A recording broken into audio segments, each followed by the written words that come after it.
Welcome to The Real and the Woo. I'm your host, Laurie Stern.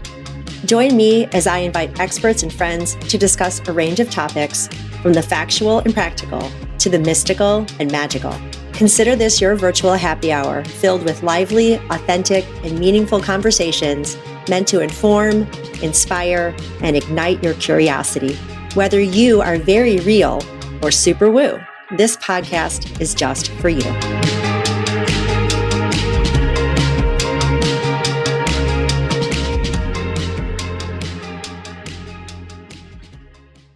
Welcome to The Real and the Woo. I'm your host, Laurie Stern, and today I'm with my very famous friend, the celeb DJ himself, Taz Rashid, who I'm so lucky to call my friend. You're the shit. You're like a big deal.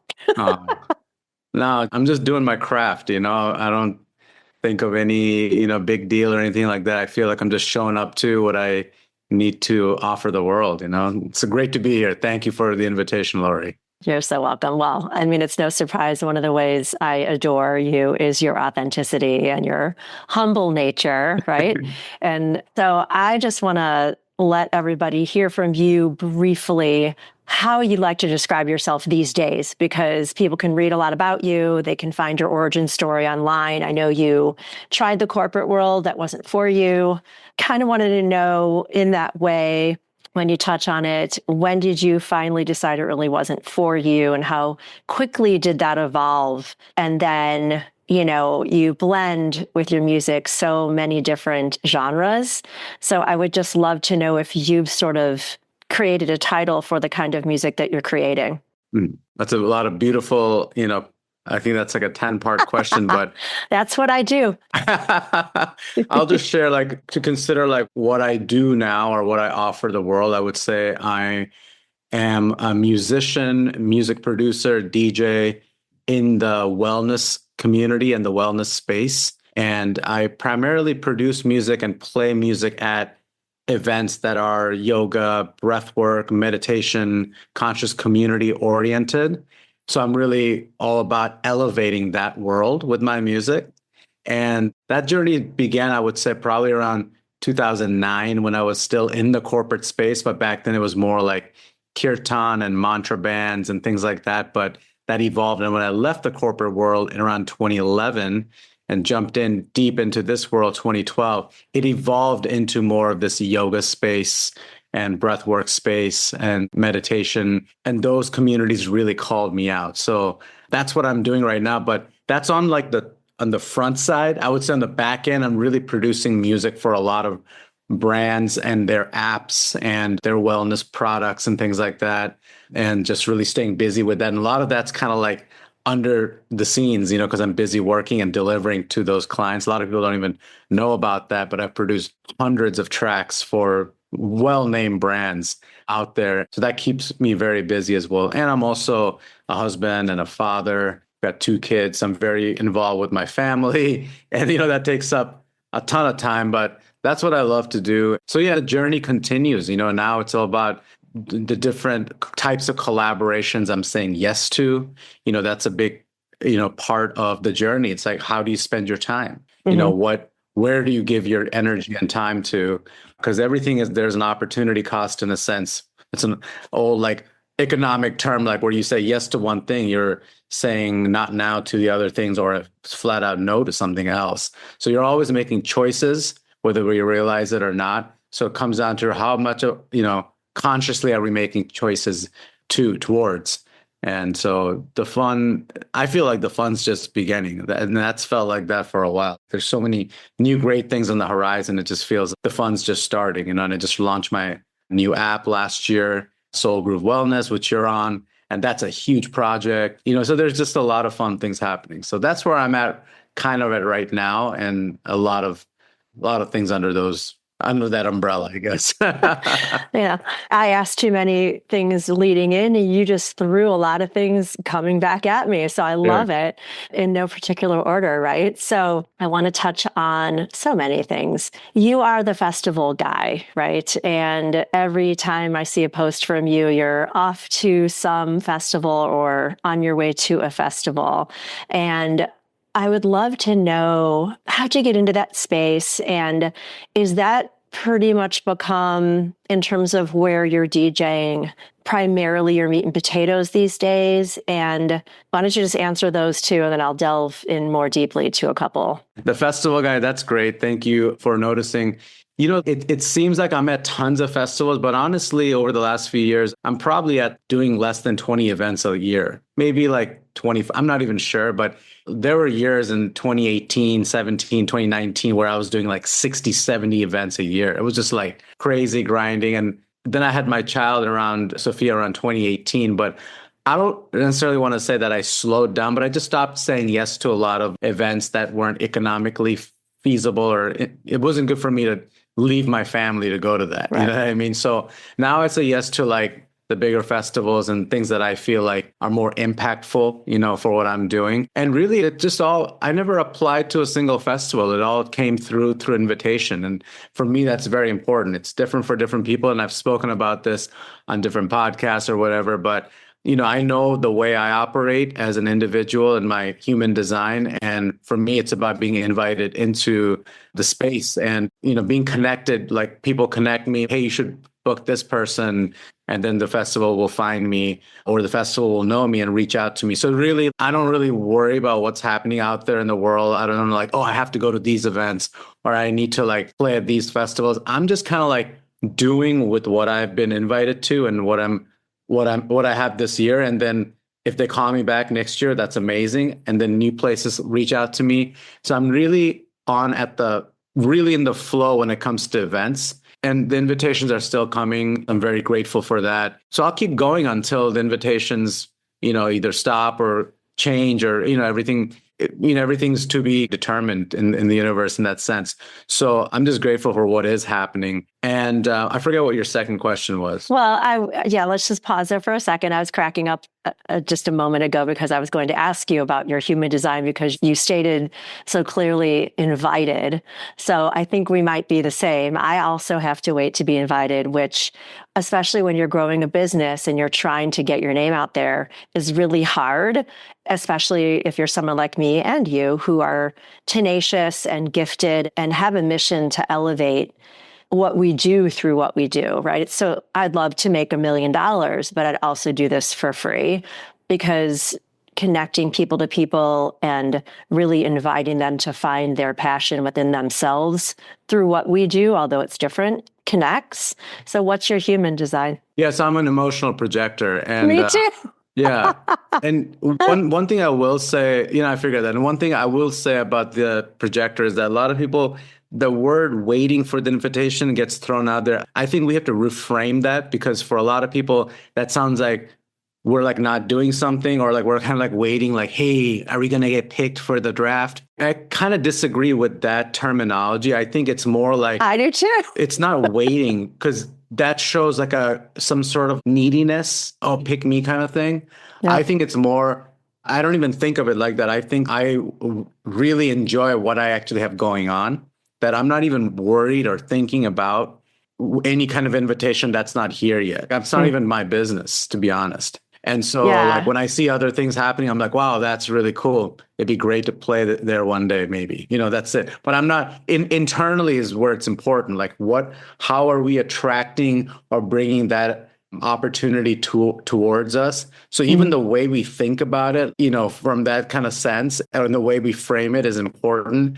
And so it's like, there's opportunities around us. No matter who you are, there's opportunities everywhere. Like, for example, like you live in Chicago, it's a big city. I live in Florida. In Tampa, it's not as big in the yoga space as Chicago. But for me, at this point in my life, I'm not really worried about local events as much, but I remember when I lived in Chicago, I wasn't even thinking about these festivals like Wanderlust and all these things. I was all about, like you remember the Healing Power Studio and Marsha. So we had Suhat Yoga, which is now Highland Park Yoga. So Desiree, I never even played there. I think I played there like one time. You did, though. You did. I played there one time. No, but at Healing Power, I played there regularly with Lourdes. Of course. And then Marsha, I forget her studio. Tazioli, but now she's remarried. I forget her last name now, but what was the name of the studio? Shri. That's right. Yeah. But I never went around reaching out to studios anywhere, being like, hey, I play here. You should book me. I was all about that one studio, and that was it, Healing Power with Yeah. Lourdes. And I was just And like Pam. making that amazing with Pam. And I remember it was really like Lourdes's class that I just did on Thursday mornings at 8 o'clock or 10 o'clock. Yep. And that was it. And then like I did other things around the city, but I wasn't like, this is a job. Like I got to go like, put my application in and try to do all these other things. It built momentum on its own. And I believe this is like the power of the law of, attraction, or like the magnetism. It's like you make your craft with whatever you're doing so powerful in that one opportunity that others will just feel it. And this is getting into energetics in a sense where like you really like just build that energy so much where others will just be like, what's this guy doing? We should look at what he's doing. I truly believe that stuff works. But again, that's our like kind of design, and that's, that's how it works for somebody. I didn't realize that till about 13 or 14 when I first did a human design. That's why it's like this for me. This is great. Now I have clarity, But I saw that, the yoga journal, all these festivals, somehow someone found me or connected me to it, and then bing bong. And then once you're in the party, like that way I said, once you're in the party, you can go talk to whoever because you're in the door, That's so nice. So that was one of the things I would say in the festival scene that I just really stayed, patient in a sense, not even patient. I would just really rock what was happening. And then opportunities would come. I think that's a good thing for folks to hear who may feel like, I don't want to get to the main stage. I said, that's great. It could happen, but work with what's being presented. Because sometimes the most amazing things are right in front of us. There's great opportunities just down the street or locally. And some people don't always see that. I always look for the mini miracles or gifts. Right. And, the waiting to be invited. The woman who read my chart explained sort of what you're saying too. It's not that I actually have to wait. I can still create opportunities. For example, like the Zion Yoga Festival, because of you, that was the first one I ever even took the time to apply to. And I wasn't selected. However, yet it was a good learning experience just to even get my big girl pants on and say, I really do want to be doing this no matter what the stage is, but to go through that process is good experience too. And, the invitation comes, and then the other part of it is when I don't necessarily wait for that invitation through alignment. Some people are just like, you're always invited. You don't have to ask anymore. It doesn't work out as well for me. And I feel like that's the difference. So when someone comes at me and says, oh, I see you do this and chakra balancing and workshops and let's have a chat. Just the chat is the invitation, right? Being on somebody's podcast is an open invitation. So it's not like I have to knock on the door and say, pick me, pick me. Yeah. It's like you said, just staying in alignment with the opportunity, doing what we do, and people find their way to us, when they're meant to, divine timing plays into that as well. But also, listen, when you're growing a business, it's hard to find that balance, which it sounds like you have now. But initially, when you're trying to grow, you want to say yes to everything. And whether you start having kids or not, you start knowing yourself more and your energetics matter. And how much do you need to put out there? What's the return on the investment? It isn't always about money. The return on investment is, does this align with me and truly invigorate my energy, or does it deplete my energy, right? No matter how much money you have, if you don't have energy, what's the investment, right? Yeah. And one thing I would say is like in the beginning, like before I even thought about that these opportunities even existed, because, I would say for what I do, it's not really like a career path for many people out there in the world. I would say there's like really a handful of people that's specifically like a yoga music producer in the yoga wellness space that's like doing that full time and supporting a whole family. There are a lot of like musicians in the conscious space in general, like ecstatic dance, but specifically in the DJ meditation field, I don't know too many. They're out there, but what I would have to say is that was something that happened over a period of time. But what I noticed was that I was actually going to these events myself in the beginning, just like my wife and I would go, and we were just experiencing it. So we were actually like putting ourselves there as a participant. and really just experiencing the festival. And then I knew like energetically, wow, like I'd love to do something at these events where I'd like to already be here. Like I would already want to be at a place. Like, what would it take for me to actually create a lifestyle where I'd be earning money and income to support myself as an individual and be at the places that I would want to be. So I was like energetically and physically putting myself there without even any ties or ideas to like, this is going to become a career path. That was really powerful because from any kind of laws of attraction studying, it's like you want to go, sit in that car and feel the energy, before you buy it. Kind of like those ideas. It's like you go to the place and like you stand there and you feel like what it would feel like to be, at that festival as a musician or a teacher or something like that.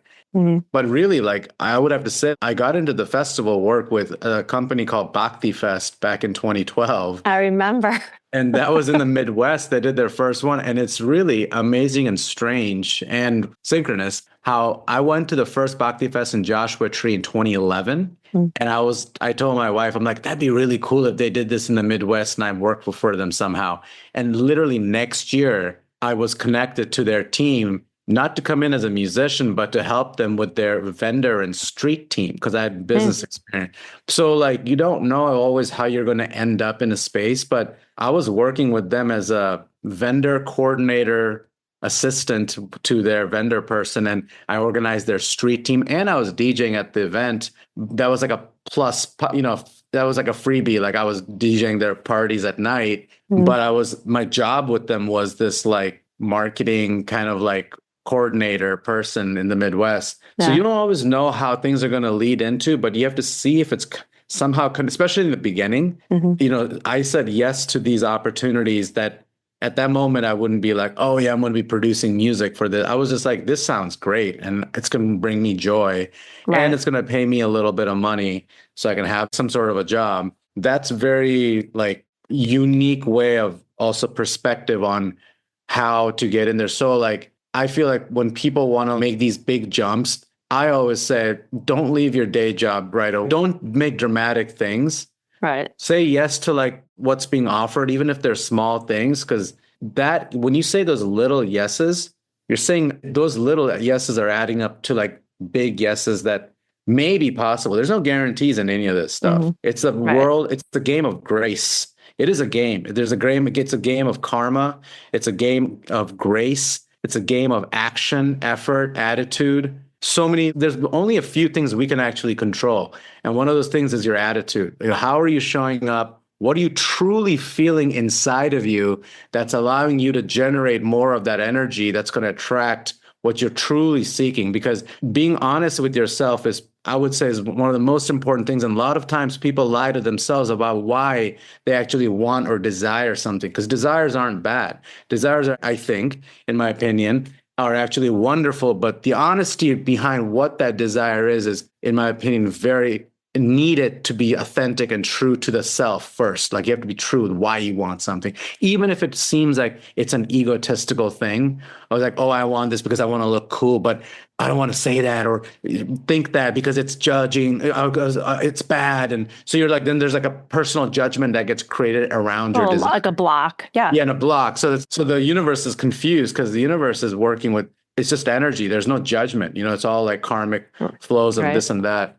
But this is my like understanding experience. And of course, there may be more elevated, deeper experience of that. But the desires are very important to consider and look at because we shouldn't throw them away or be like, we shouldn't have desires, this and that. The why is important. The why is important. And knowing yourself is a practice, and it becomes important, just like you said, thinking about placing myself on a stage, for example, at a festival. There's a million of me. Right? There's not a lot of you, which is wonderful. But where I'm different, I know now is what you and I have talked about collaborating on is my secret sauce is my curation of embodying the chakras with yoga and movement and sound, right? And there isn't a lot of people doing that, especially no one doing it like I do it. And so the right people come to me at the right time with that integration idea, whether it's just straight talking in a workshop, which I do, or the integration of yoga, or just the yoga alone, right? So I'm able to do those things. And as emotional projectors, we're meant to be the sages and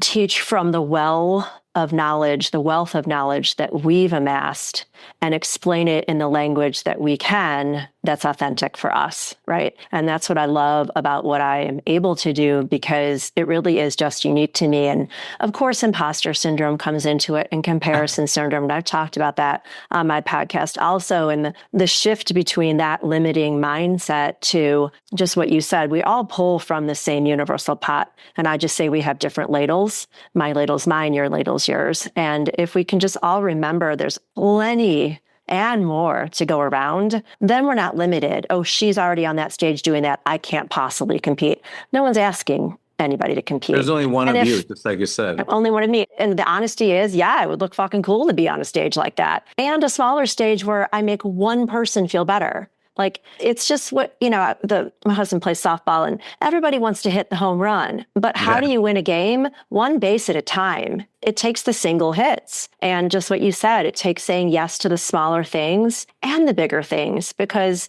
if the intention is to elevate consciousness and make people feel understood and good, then it doesn't really matter where you are. You can be standing in the middle of nowhere and just put that vibe out. And that matters too.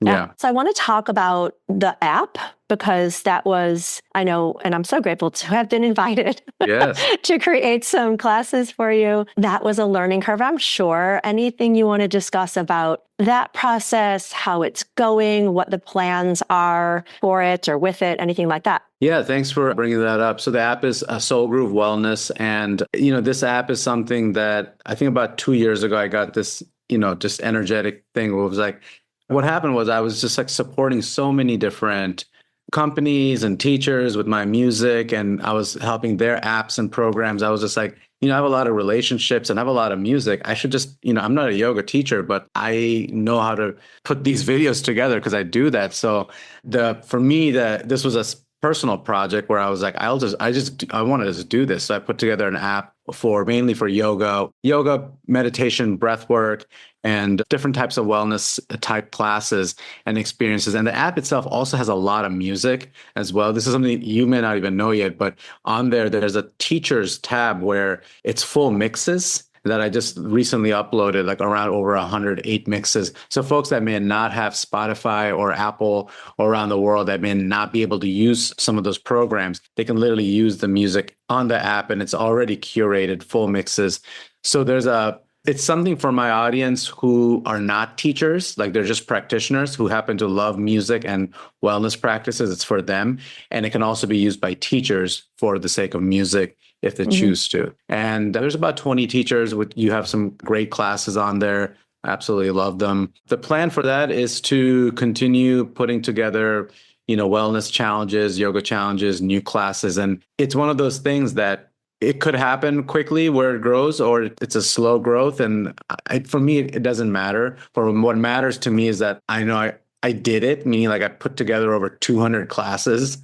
It's out in the world. It's alive. People are using it. There are subscribers, and the consistency is the name of the game when it comes to stuff like this. So my goal is to have 3 or 4 challenges a year, so to continue that energy. Like the next one, we're going to have a meditation challenge. It's going to be like 10 days. And then we're going to do a breath work one, and then we'll do another yoga one. But it's just to like keep my audience engaged, because everyone hasn't signed up, nor will they. And when they feel called to, like, there's a free trial. I think right now there's a 2-month free trial, which is kind of insane. But I really want people to just get in there and have full access to everything, and hopefully they stick around. And it's exciting because what I'm doing now is making partnerships with different events and brands that are having me at their events, and I'm promoting the app to their audiences. And a lot of festivals are open to really supporting that, which is exciting. And it's fun. Like I absolutely love putting music and classes together. I've been doing that for companies like Wanderlust and Commune and Apple and Mind Valley and so many others over the years, and Yoga Journal, so I know how to do that. So why not do something for yourself? That is exciting. I love the generosity you have. I know on your website also, as a teacher, I can pay a very small fee and get free music, right? So my question is, does that connect what you've done on your app for the curated playlists? Are they changeable like you can do on Spotify, or you just have a 1 hour flow or whatever? So for like you're referring to the royalty-free music library. Right. That's on your Yeah. website. That's I on my can website. choose those. So they're separate products, but I created that one really for individuals like yourself and small studios. And I started that back in 2020 when the world was like Right. When collapsing we and had to do everything everyone's online and online. we And were getting kicked off. You're like, you don't have the rights to yeah. that music. Yeah. It was really for people putting up their videos on, YouTube, their own apps, classes behind a paywall or Vimeo or whatever. And, there's still a good bunch of people that are using that. So I've kept that going. I think for an individual, it's just like 197 a year and they get over 1,000 songs. That's a lot of, specifically if you're like a wellness content creator, like you're creating meditations, yoga, the stuff like that. It's an amazing thing. Well, wait, really quick. Remember, I texted you. It might have been too late at night, but I can't remember if you answered. But my Moon Omens Instagram came up, and I was like, "Look whose music this is!" Because Moon Omens, what's that? I follow Moon Omens, and it's like I get my daily it's like a page. but Moon Omens, Oh they yeah, do like yeah. I the think I new remember moon. this. And they have an Instagram message about the moon, for example, and there's music behind it. And that particular day, it was like, oh my God, I know this song. And it was like, That's I funny. looked at the credits, and it was you. And I said, do you work with Moon Omens? And you're like, I don't know. They probably They're bought probably your just using music. an IG when I'm doing my music's on Instagram as well. Yeah. So anyway, so that's a product in its own. And then the app is a separate thing, but those playlists that are on the app, the full mixes cannot be changed because they're just like already done mixes for you. But there are individual tracks, and over time I will upload more of my music on there. But really, you can create playlists on there for audio, which is really cool. So someone could have the app and they could make a playlist of 10 songs. But right now, most of my music that's uploaded on there are meditation tracks and binaural beats. A lot of this stuff is actually not on places like Spotify, music for sleep, music for deep meditations like alpha, theta, even a little bit of gamma, beta, stuff like that. And so that music's on there. It's really cool. And that music's been used by tons of videos and brands because I used to use them for licensing, but that's on the app. And then the music library is separate, and that music you can do whatever you want with it because you actually get the files or playlists. It's really cool. That's really cool. Yeah. So I wanted to talk about music for a little bit. Sure. I also text you from time to time, like, hey, this would be a really good mashup. So with the way you create your music, especially the collabs, of course, as a fan of musicians, my first question is, have you met the people with whom you've remixed their songs? Is that A, something you want to do? B, you've done it. It's not required. But how does that come about? Like you get an idea or they approach you or both? Yeah, it's kind of like I see those things as like opportunities as well. Like I have almost never reached out to a musician being like, I want to remix your song, or hey, it's always been like we've met somehow, we're talking, we become friends, and then we'll do a collab. And a lot of times they'll reach out to me wanting to collaborate somebody, and I don't really know them, but I'll let them remix one of my songs. And that's a great way to easily collaborate because it's still like, so they'll take like one of my songs that's already done and I'll send them the stems, like a bass, guitar, like seven, and they'll remix, and then it's a collaboration. So that's fun as well. And there are lots of musicians I've never met that I've done collaborations with. A lot of them I have, but there's folks that I don't even know what they look like, like, I may have collaborated with somebody who is a friend and they're like, hey, this person wants to remix our track. And I would say yes to it, but I don't know that. They have to hear the final version and approve it, this and that. Once you do a lot, I've done so many of those, so it's like there's a system. Everything is an operational system, and it's, every job or business has that. Everything's operation from A to Z. And once you've done it and it's actually, and you enjoy it, it's cool. It's fun. It's fun. And I know you've got live singers also on some of your tracks. Some people I've heard of, some people I've never heard of. I've volunteered. And I see that you're sitting in your studio, but do you record like there? And also, do you record off-site for some of these things? Yeah. My studio is it's like a home studio. So this is not tuned up for like a professional sound studio for like vocal, but I can definitely record vocals in here, but it's not like this is a home studio, so I'm making most of my stuff like on my keyboard here, and you can't see, but on the computer and my different audio equipment that I have, I've got my speakers and all that. But usually when I'm working with singers, like they'll go somewhere that they're recording their vocals, like either to an actual studio or they're recorded at their home, and they'll send me the vocals and I'll work with that. So that's a lot easier. It's the days of we have to get together, let's fly out, this and that. You can do all that. It's just a lot of time, energy, and money that goes into that. So most people can record locally. You can easily find a studio somewhere, and you can have the music and record your voice.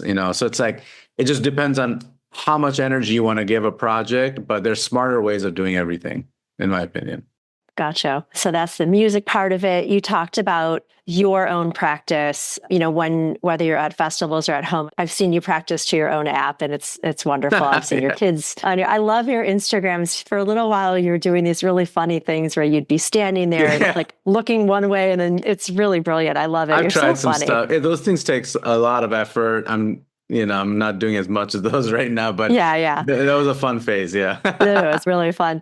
And so in terms of what you're doing now, I like to ask my guests a variety of questions. One is, what would you say was your biggest success so far, if you want to identify it? And what has been your biggest challenge? Oh, success. There's so many different types of successes, and I don't want to think of them as like a financial type thing, but I look at it as like an opportunity. I think one of the biggest things that was like a big milestone jump was when I started working with Wanderlust back in 2014, because I just did one event in Chicago, and then they liked what I did so much. Like the founder reached out to me and he invited me. We had a talk and he wanted to do something, and they invited me to all their festivals. And that was like I was like, what?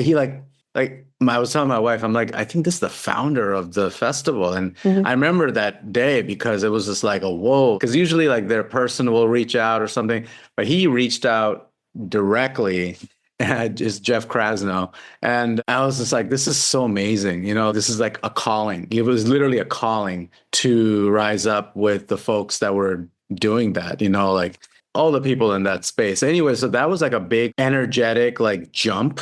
And an actual jump to being like, all right, this is a career path now. Because I remember that year, 2014, where it was like, I wasn't sure if I was going to do more. I was like, is this a job? Am I going to keep pursuing like yoga events? What is this? Is this serious? But then the right opportunity found me where I was like, wow, this could be an actual career path. And so that was, I would say, one of a great, I don't even know if it's accomplishment, but that was a brilliant like invitation. Well, it sounds like, it's like your life prior to 2014 looked one way. And then from that point on, it looks another way. So define it as success, define it as the catalyst. There's a difference between what was and now what is. So I love that you've identified that. It was like a quantum jump. Yeah. Yeah, a big jump. Yeah. That was a great jump. And there was other jumps later. I would say like 2021, there was another jump. On the production side, I started working with brands like Apple and things like that. And that was another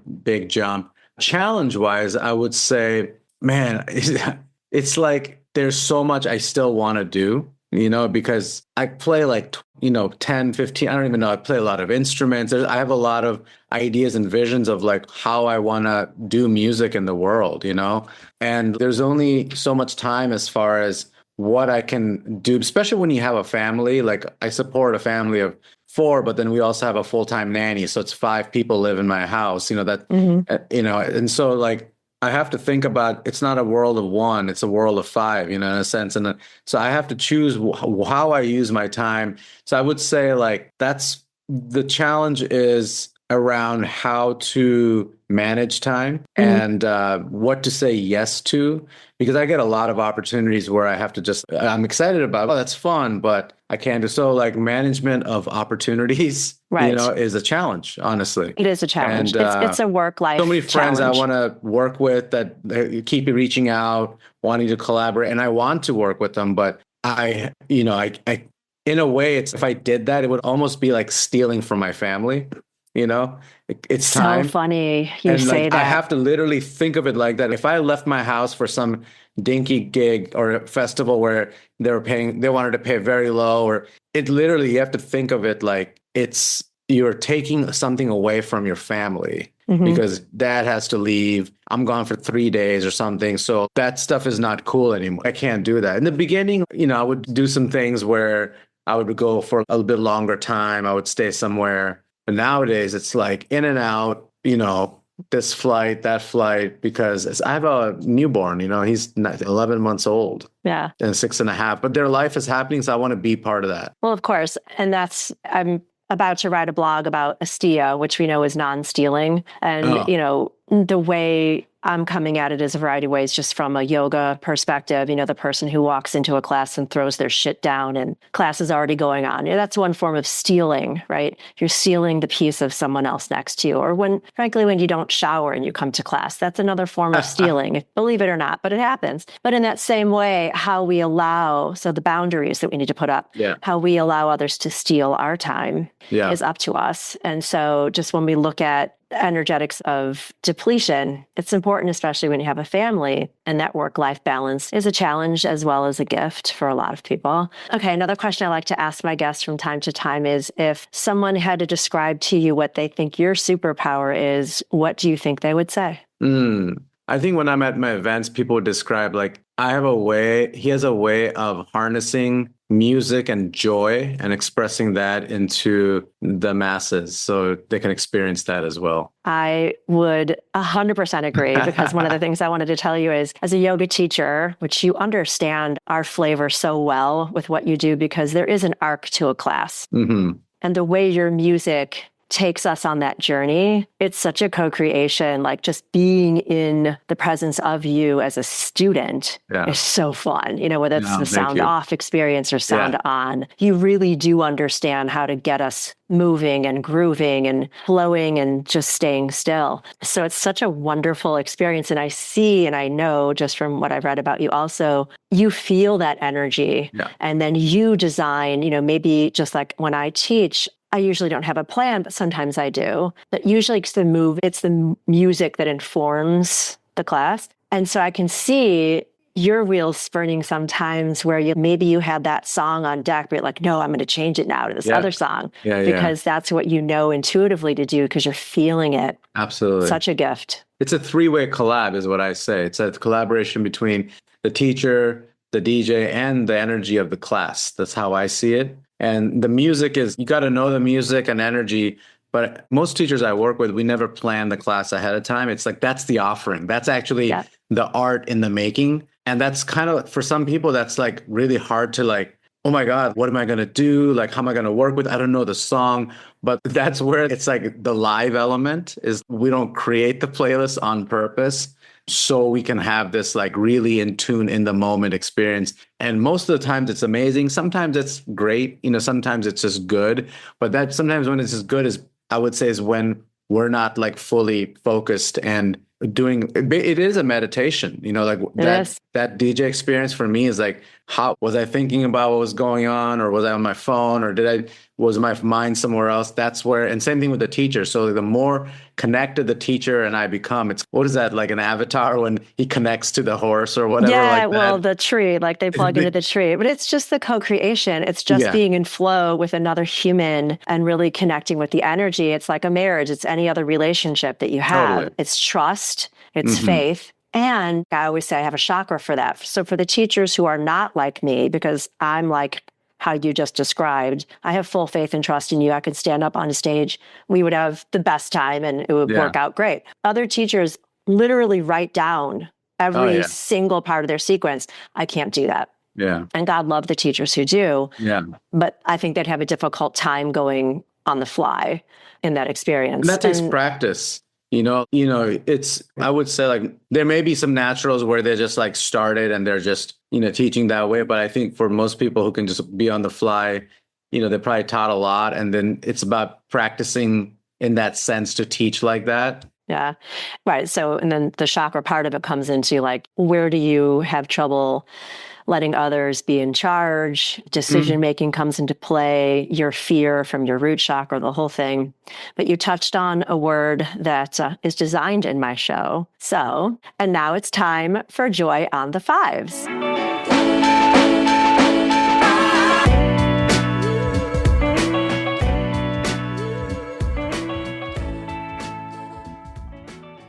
So in this moment, my friend DJ Taz, what is bringing you joy? What's bringing me joy is physical well-being. I'm exercising and regularly taking care of my body and health, and it feels amazing. I feel happy. Yeah, you look good. Thank you. It shows. Yeah, I like to break for joy in each of my shows because I have a mission to cultivate more joy. And we know when we leave room for it and practice it and build it, it just grows.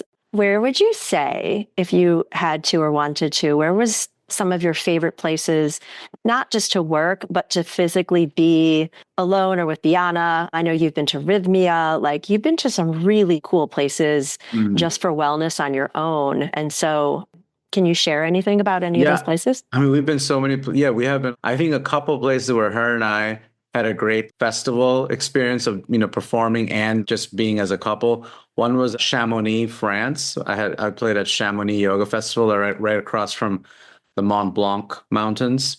And that was like, because we were like we did classes like really high up where there was like glacier, like it was crazy and it was really high up.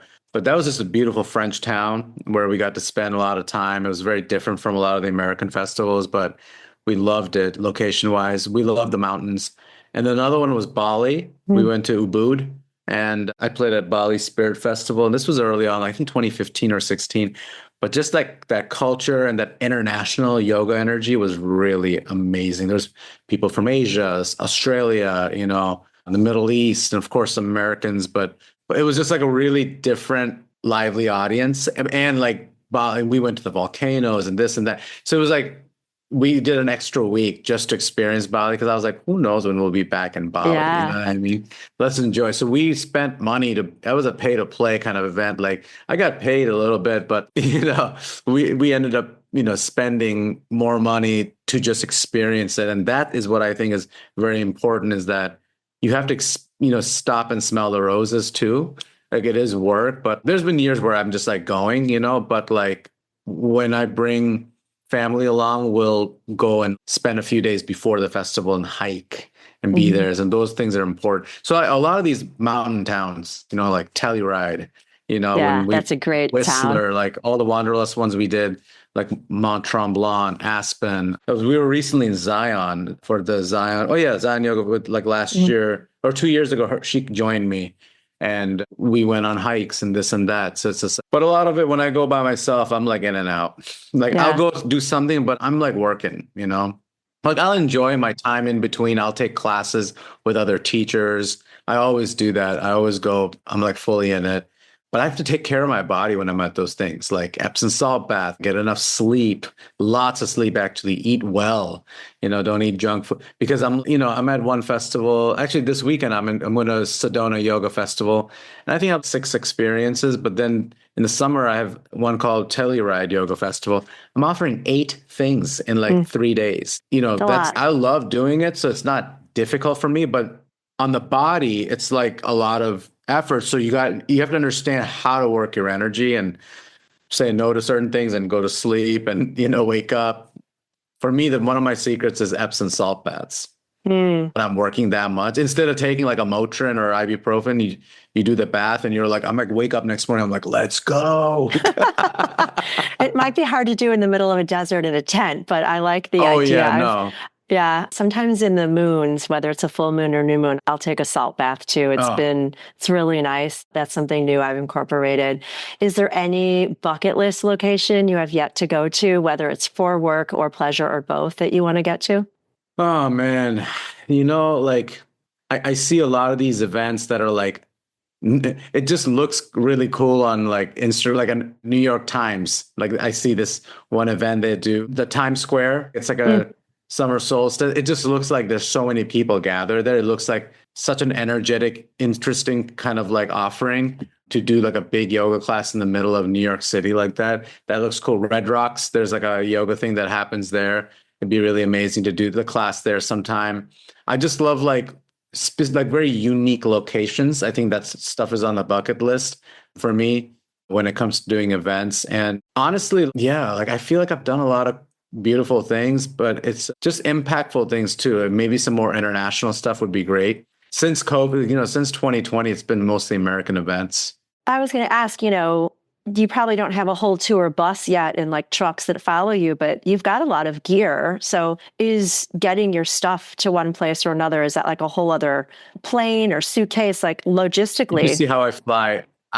For example, this weekend I'm flying to Sedona, but I'll have 4 suitcases, my DJ bag, and I carry. It looks crazy, like I roll up, but for me, it's very easy. But that's only 100 headphones that I take with me. If it becomes anything more, then I ship stuff. Gotcha. That's also simple. It's just a matter of, effort of taking the headphones and shipping it. So it's all logistics, but that's actually very manageable. Like when you start adding like multiple instruments and people, this and that, then yeah, you have to people have to fly out or you have a bus. Then things become expensive. So whatever you're offering, you have to have sponsors. It has to make sense so you can, commit to the economic lifespan of it. So it's successful and you can pay everybody. Yeah. Yeah. Well, you don't have a glam squad yet and probably never. But maybe you'll travel with a masseuse and like your own bathtub someday. So you can just take a bath anywhere. That's actually probably easy because they have those inflatable ones that you can blow up and then you could do the cold plunge and then you can heat it up and that'd be awesome. You glamp it up. You can do like a Soul Groove app bath, oh my accessory. God. All that is totally realistic. It's doable. That'd be great. Yeah. All right. So is there anything else that you'd like to tell my listeners? Anything this summer that you want to elevate and promote? And of course, how to find you. I'll put everything in the show notes, but now's your chance to get everything out there. What I would just say is, it's important to listen to your heart. And this may be something that, people have said a lot, but I really, truly believe that every one of us, we all have certain wants and desires and ways we want to express ourselves to the world. And I have to say, we can all do it, but it takes steps, just like what I will say, take small steps towards a big vision or whatever it is. Sometimes we want to make big jumps, but just if it's the smallest thing, start doing some research, homework, but say yes to the opportunities that you're wanting to do, even if it's in a small way. Because you have to do it. It's your one life. We're on this earth for a little bit and then we're gone. So, step it up, do what you want to do, enjoy life, have a good time, listen to a lot of good music. Be sure you're following me on places like Spotify. Everything's under DJ Taz Rashid. Instagram, same thing.